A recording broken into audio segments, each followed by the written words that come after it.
In 1969, the Supreme Court ruled 7-2 in favor of the Tinkers, saying that First Amendment protections do, in fact, apply to students in public schools. Justice Abe Fortas wrote the majority opinion. Justice Abe Fortas writes, "It can hardly be argued that students shed their constitutional rights at the schoolhouse gate." It means that students do have the right to speak up. And just because they go to school and are inside the school doesn't mean that they have no rights and you can just regard them as people that you can control however you wish. But while Justice Fortas says it can hardly be argued, there was in fact a major argument about whether that was the correct interpretation of the freedom of speech. Justice Hugo Black issued a scathing dissent in Tinker. And this was surprising for a number of reasons. Generally speaking, Black was a strong protector of First Amendment rights. But for him, the school situation was very different. He thought children are there to learn, not to teach. And that you need to keep order above all else. So don't let anybody do anything or say anything that seems out of the way and is not on the lesson plan for today. In other words, Justice Black didn't think students should have any First Amendment rights in schools, and he felt very strongly about it. Justice Black took the unusual step of reading his dissent from the bench for many minutes. Black was very clearly influenced by what he saw going on college campuses, which was quite different from Mary Beth Tinker's silent, symbolic protest. Students were having sit-ins, students were taking over administration offices.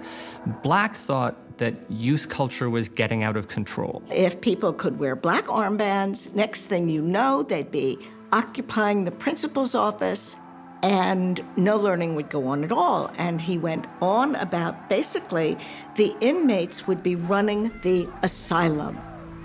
But Justice Fortas and the majority of the court saw it differently. He didn't think it was dangerous to let students express their views. He thought it was a key part of preparing students to become citizens. The Supreme Court ruling in Tinker versus Des Moines is one of the most beautiful rulings about what education should be in a democracy.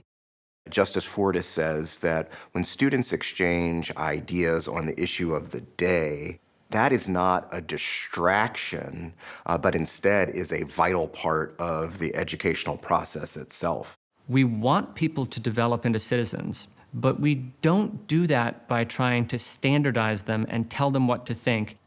We do that by letting them experience the ability to dissent. It's a vision of a government that teaches by example. But the court also ruled that there should be some limits to student speech. Remember, we can't have students jumping up in history class and giving a speech about math. So the court set a test for the kind of opinions and views that are protected in schools and the kinds that are actually not protected.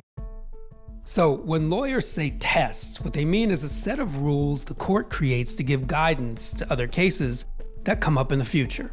In this case, the test the court created became known as the Tinker test.